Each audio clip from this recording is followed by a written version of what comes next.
दोस्तों, चंद्रयान 3 को लेकर कुछ ऐसी खबर आ रही है जिसे सुनने के बाद आप खुशी से झूम उठेंगे, क्योंकि इसरो के पूर्व चीफ डॉक्टर के सिवन ने चंद्रयान 3 को लेकर कुछ ऐसी बात कह दी है कि चीन, अमेरिका, यहाँ तक कि पूरा जापान हिल गया है कि आखिर इसरो ने चंद्रयान 3 में वो कौन सी तकनीक लगा डाली है जिसकी वजह से चंद्रयान 3 दुनिया का सबसे धांसू मिशन बन चुका है। दुनिया भर के वैज्ञानिकों की नजर अब चंद्रयान 3 पर ही टिकी हुई है। पाकिस्तान भी पूरी तरह से बौखलाया हुआ है, क्योंकि चंद्रयान 3 की सफलता उसकी आंखों का कांटा बना हुआ है। वहीं चीन भी तड़फड़ा रहा है। चीन भी जानना चाहता है कि जहां अभी तक कोई नहीं पहुंच पाया, यानी चांद के साउथ पोल पर, जिसे डार्क साइड ऑफ मून कहते हैं, वहां भारत सेकंड अटेम्प्ट में कैसे सफल होगा। इसरो ने चंद्रयान 3 में वो कौन सी तकनीक लगा डाली है जिसे पूरी दुनिया जानना चाहती है। सबसे बड़ी बात तो यह है कि अमेरिका भी बहुत पहले से ही इसरो के इस मिशन में मदद कर रहा है, क्योंकि इसके पीछे उसका मकसद है चंद्रयान 3 द्वारा लिया गया चांद का वो सीक्रेट डेटा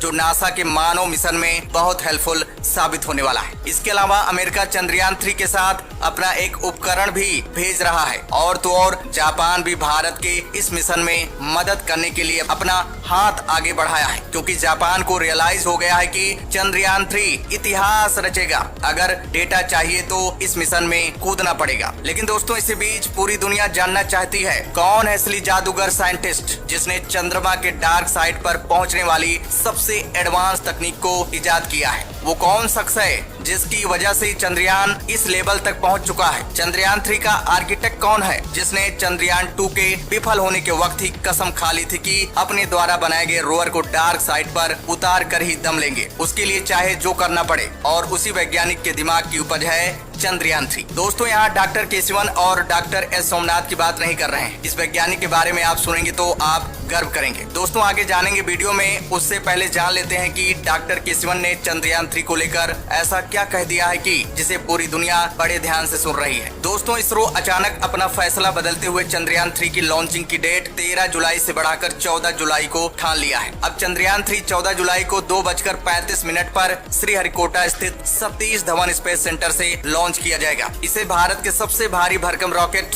LBM-3M4 से लॉन्च किया जाएगा। चंद्रयान 3 23 या 24 अगस्त को चंद्रमा की सतह पर सॉफ्ट लैंडिंग की कोशिश करेगा। दोस्तों, इसरो चंद्रयान 3 को 100% सफल बनाने के लिए जी जान से जुटा हुआ है। इसरो के वैज्ञानिक रात दिन मेहनत कर रहे हैं, यहाँ तक कि अपनी नींद हराम कर दिए हैं। चंद्रयान 3 पर काम 4 साल से चल रहा है, किसी को पता तक नहीं चला। इस मिशन का पूरा बजट 651 करोड़ रुपए का है। अगर चंद्रयान 3 का लैंडर चांद पर उतरने में सफल होता है तो भारत ऐसा करने वाला चौथा देश बन जाएगा। इससे पहले अमेरिका, रूस और चीन चंद्रमा पर अपने स्पेस क्राफ्ट उतार चुके हैं, लेकिन भारत जिस जगह पर जा रहा है, यानी साउथ पोल पर जा रहा है, वहाँ अभी तक कोई देश नहीं पहुँच पाया है। इसलिए इस मामले में भारत नंबर 1 बनने वाला है। इसलिए चीन और पाकिस्तान पूरी तरह से बौखलाया हुआ है। और आपको बता दें, इस मिशन में भारत चांद की धरती पर एक लैंडर उतारेगा। इस लैंडर में एक रोवर भी है जो चंद्रमा की धरती पर घूमेगा और वहाँ कुछ प्रयोग करेगा। लैंडर चांद पर एक लूनर दिन तक रहेगा। एक लूनर दिन धरती के 14 दिन के बराबर होता है। चंद्रयान 3 के लैंडर की चांद की सतह पर लैंडिंग के लिए जरूरी है कि वहाँ सूरज निकला हो। लैंडर के लिए सनलाइट जरूरी है। चांद पर 14-15 दिन सूरज निकलता है और बाकी 14-15 दिन सूरज नहीं निकलता है। चंद्रयान 3 चंद्रमा पर पता करेगा कि वहाँ का तापमान कैसा है, सतह पर भूकंप कैसे और कितने आते हैं, वहाँ प्लाज्मा इन्वायरमेंट कैसा है और वहाँ की मिट्टी में कौन से तत्व हैं। चंद्रयान 3 का मेन मकसद सटीक लैंडिंग है। इसके लिए बहुत सारे काम किए गए हैं। इसमें नए उपकरण, बेहतर एल्गोरिदम, फेलर मोड का ध्यान दिया गया है। इसरो ने चंद्रयान 3 को 3 हिस्सों में तैयार किया है, जिसे टेक्निकल भाषा में मॉड्यूल कहते हैं। पहला है प्रोपल्सन मॉड्यूल, दूसरा है लैंडर मॉड्यूल और तीसरा है रोवर। प्रोपल्सन मॉड्यूल चंद्रयान 3 को पूरी शक्ति से उड़ाकर धरती से स्पेस में पहुंचाएगा और चांद तक का सफर कराएगा। चांद पर पहुंचने पर इस वाली यूनिट का काम बंद हो जाएगा, फिर काम करेगा लैंडर, उस पूरे सेटअप को चंद्रमा की जमीन पर उतारने का काम, और अपने साथ लेकर उतरेगा रोवर को। रोवर में 4 चक्के लगे होंगे, रोबोट है, घूमेगा, फोटो खींचेगा, वीडियो बनाएगा, छोटे में कहें तो बैटरी रहने तक जानकारी जुटाएगा। चंद्रयान 3 में जो तकनीक इस्तेमाल किया गया है, जिसकी चर्चा पूरी दुनिया में हो रही है, नासा भी दंग है, उसका नाम है spectropolarimetry of habitable planet earth, यानी इसको शॉर्ट में कहते हैं सेप, जो चंद्रयान 2 में नहीं था। सेप चंद्रमा की सतह का स्टडी करेगा,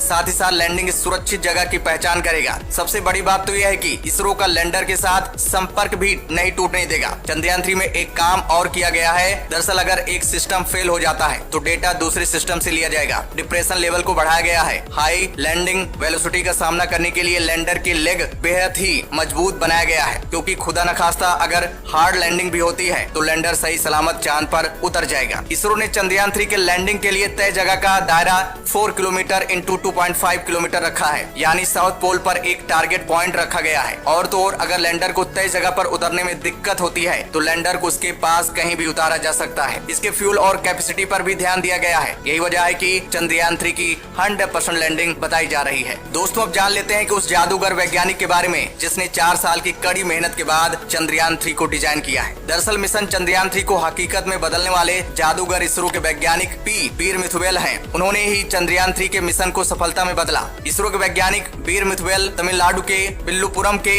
रहने वाले हैं। वीर मिथुवेल इसरो के वरिष्ठ वैज्ञानिक हैं। वो चंद्रयान 3 के प्रोजेक्ट के आर्किटेक्ट हैं। ये प्रोजेक्ट उनके ही दिमाग की उपज मानी जा रही है। इससे पहले चंद्रयान 2 का प्रोजेक्ट एम विनीता संभाल रही थी, लेकिन इसकी लैंडिंग में उन्हें सफलता नहीं मिली, जिसके बाद वीर मिथुवेल ने इसकी जिम्मेदारी ली है। आपको बता दें 7 सितंबर को चंद्रयान 2 लैंडर का चंद्रमा पर सॉफ्ट लैंडिंग फेल हो गया। ये विफलता इसरो के लिए एक बड़ा झटका था। वीर मिथुवेल ने IIT मद्रास से ग्रेजुएशन की डिग्री हासिल की है। दोस्तों चंद्रयान 3 का सारा क्रेडिट वीर मिथुवेल पर जाना चाहिए। हमें इस वैज्ञानिक का सलाम करना चाहिए। वीर मिथुवेल के टैलेंट की प्रशंसा पूरी दुनिया कर रही है। इस वैज्ञानिक की मेहनत का लोहा पूरी दुनिया मान रही है। तो दोस्तों हमें वीर मिथुवेल पर गर्व करना चाहिए। फिलहाल इसके बारे में आपका क्या कहना है दोस्तों, कमेंट्स करके जरूर बताइएगा। तो दोस्तों जय हिंद, जय भारत।